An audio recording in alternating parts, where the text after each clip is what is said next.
In Afghanistan, a drone flies over a small village and gets the attention of the locals, who immediately get ready for an attack. Soon a bunch of American soldiers arrive and find the town empty because everyone is hiding inside. The team keeps moving, and when they find a suspicious man with a bomb, they immediately surround him, threatening to shoot him if he doesn't drop his weapon. At first the man tries to ignore the threat, but when he sees the soldiers mean it, he takes out a gun which forces the soldiers to instantly kill him with a few shots. Then Jake informs Colonel Mason about the dead man and the bomb, asking for permission to disarm it. Mason refuses, but Jake ignores him and works on it anyway, successfully disarming it. At that moment, a secret second bomb goes off and kills most of the soldiers. Soon the men come out of the buildings and surround the Americans as they open fire and a vicious gunfight begins. American soldiers are falling everywhere and only Jake and Mason are left alive. Jake runs to join his colonel and is almost shot by the enemy, but Mason saves his life right before a helicopter shows up. 5 years later,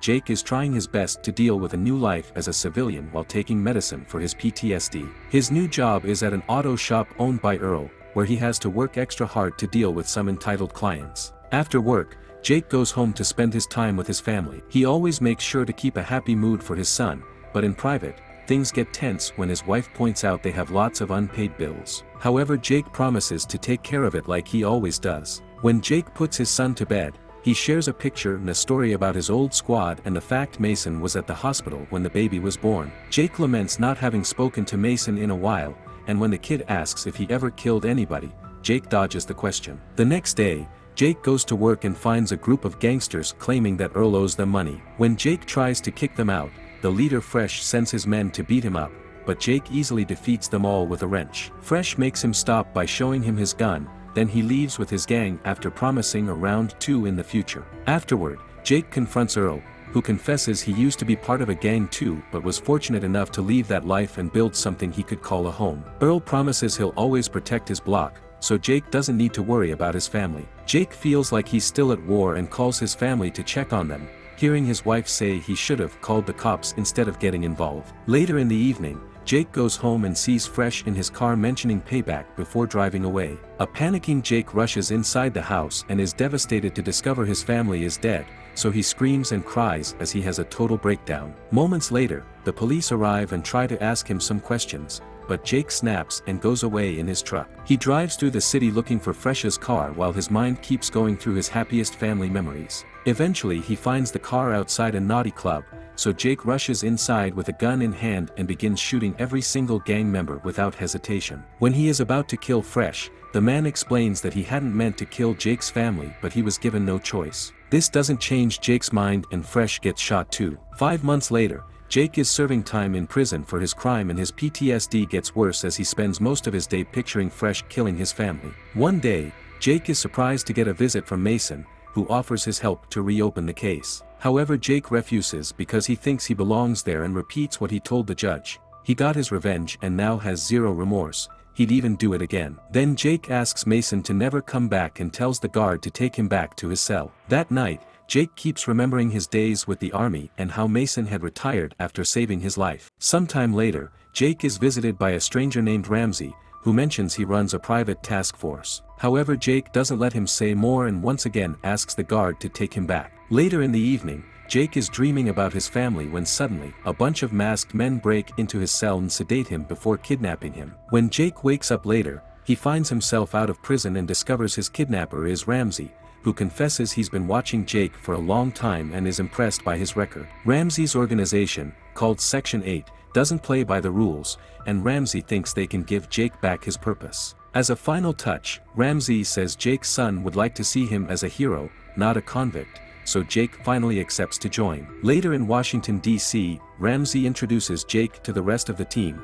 Elias, Ajax, Brunner, and Mueller. Then he gives him a tour of what he calls the Batcave while explaining that they have 8 operatives in Washington and 8 elsewhere in the world. Their orders come from the State Department and the NSA, always related to taking care of threats against national security. Since Jake is just starting, Mueller will be his watcher and go with him to all missions until he gains seniority. Jake will also be given a bank account, an apartment in the city, a vehicle, a backstory, and an alias because to the world he's dead. Then Ramsey has to leave, so it's up to the team to put Jake through the initiation process. Ajax starts to provoke him, pushing him around and throwing some punches. Jake refuses to fight and does his best to dodge them all, but Ajax becomes so aggressive that he makes Jake snap. He pushes Ajax to the floor and almost stabs him in the eye with a pen, but suddenly a memory of his family flashes in his mind and he calms down. Then Jake leaves, and a frustrated Ajax points out that Jake has shown fear and that means he doesn't belong with them, but Mueller disagrees. Sometime later,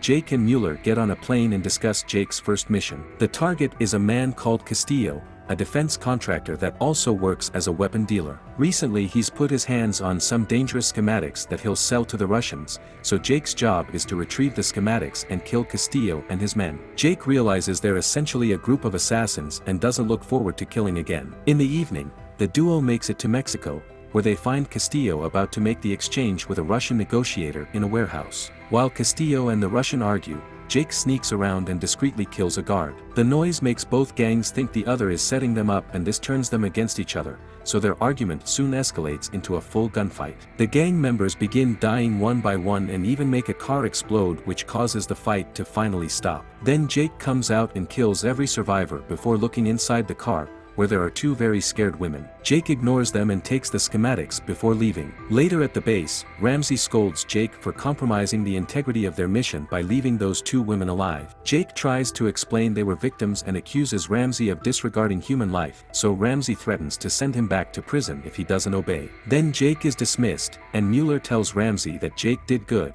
but Ramsey is still hesitant, so Ajax cuts in and implies that Ramsey made a mistake. Once he's left alone, Ramsey calls someone named Locke. The next day in Nevada, mercenary Locke breaks into a hotel and kills a few employees before entering a room, where he scares away the women before confronting his victim. The guy knows Ramsey sent Locke and tries to bribe him with a huge amount of money, but Locke kills him anyway. Afterward, Locke escapes through the hotel's casino, but the guards immediately get suspicious and go after him. Locke easily beats up every guard that comes close and begins running, breaking things on the way and knocking out the guards that keep coming. Eventually he takes out his gun and shoots a few bullets just to cause panic in the gambling crowd. He also kills a guard before going outside and stealing a car to escape. Meanwhile, Jake moves into the new house and is shocked to find a frame with a bunch of pictures from his time in Afghanistan. This reminds him of a conversation he had with Mason, during which Jake blamed himself for getting him injured and Mason made sure to comfort him. Later, Jake is drinking at the pub and Mueller joins him,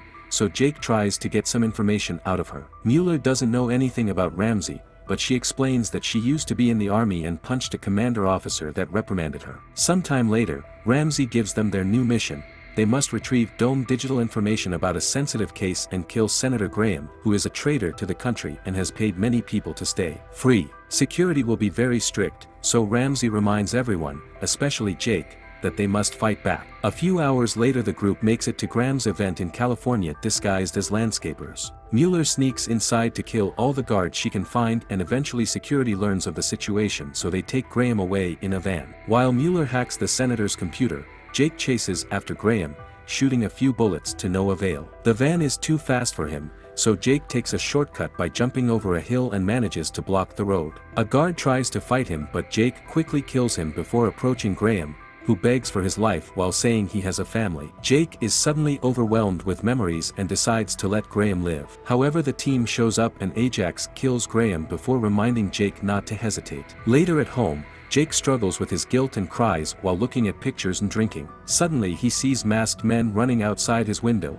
so he hides before they enter his home. The men look for him in every room, but Jake manages to escape through the back door. The next day, Jake goes to see Mason and tells him the whole story. Mason mentions he knew the real Section 8 was dismantled in the 90s and the one functioning now is just a cesspool of disgraced agents from the Army, CIA, FBI, and the like. They even have important connections in Washington, so if Jake is running from Section 8, he's in serious danger. Mason has never heard of Ramsey and promises to make some calls. He also agrees to help Jake with some money and a gun. Afterward, Jake returns to his hometown and gets a call from Ramsey, who wants to meet to talk things out, but Jake refuses. Then Ramsey asks Mueller to call Locke, who is currently hiding in Argentina, to give him the mission of killing Jake. Sometime later, Jake bumps into his son's best friend, and as they talk about the tragedy, he learns that before his family's murder, Fresh was seen with people in black suits like the secret agent seen in comics. Before he can get any more information, Locke shows up and opens fire,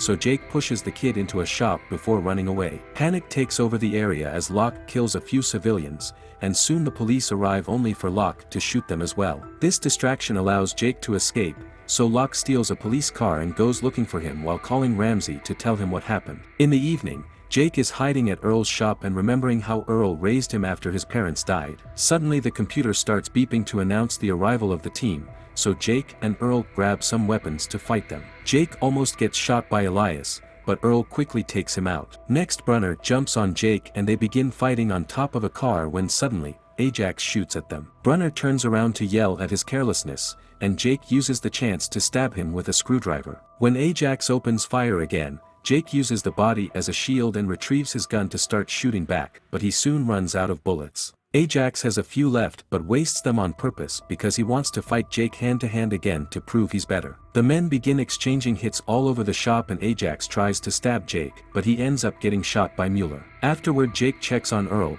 who is fine and gives Jake his car keys so he can escape because the cops are coming. Later in the car, Mueller says she saved Jake because she also wants to leave Section 8. Jake doesn't think he can trust her and demands to be taken to wherever Ramsey's staying. The next day the duo arrives in Montana and tries to sneak through a forest to find Ramsey's cabin, but when Jake turns around, he's suddenly knocked out. After dreaming of his family again, Jake wakes up tied to a chair in a room with Ramsey and Mueller, who has been working for Ramsey to set up this trap for Jake. Ramsey says he has a surprise and Jake is shocked to see Mason enter the room, learning he's been working with Ramsey as well. The organization had been needing an agent with Jake's skills, so Mason told them how to get to him. This means they were the ones to pay Fresh to kill his family. Jake can't believe Mason betrayed him, but Mason just says that Jake was wasting his talent on cars and a kid. Afterward the group leaves Jake alone and Mason pays Ramsey and Mueller the money they agreed on. Ramsey says they should kill Jake because he's a liability and Mason agrees,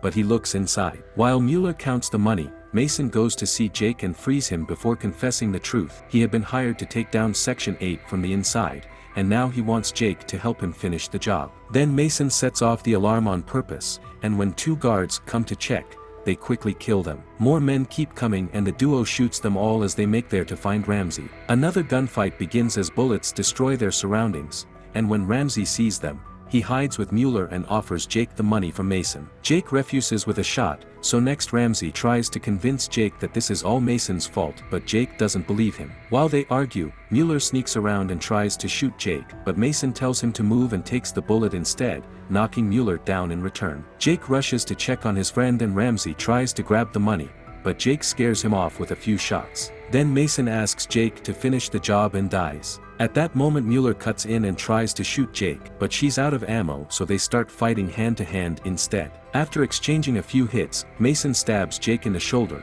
but he uses the chance to turn her own hand against her and kill her. Afterward Jake goes outside and sees Ramsey flee in a car, so he steals a vehicle and goes after him. Both men open fire as they drive like crazy, and Ramsey gets so distracted that he ends up crashing. Jake walks over to the wreck, and when Ramsey insults him for hesitating, Jake finally kills him. In the evening, the police bring Jake to meet General Savoy, who Mason was working for. Savoy offers Jake a job and a clean slate if he accepts to join his team, but Jake declines the offer saying that he has nothing to fight for. Just in case, Savoy gives him his card anyway. Later Jake returns home only to find Locke waiting for him because he still wants to finish his job as his reputation demands. Soon a hand-to-hand fight begins and both men show their amazing fighting skills while using any object or furniture in the room to attack as well. When the fight moves to the kitchen, both of them grab a knife and keep hitting each other until Locke throws Jake on the floor. This allows Jake to retrieve his gun and finally kill Locke. The next morning Jake sends a voice message to Earl, thanking him for everything and announcing he's leaving. Meanwhile Jake is taking a bus and sees a mother having a sweet moment with her son. Memories of his own family flood his mind again and Jake calls Savoy to accept his offer, saying he does have something he wants to fight for. Savoy immediately welcomes him to Section 9.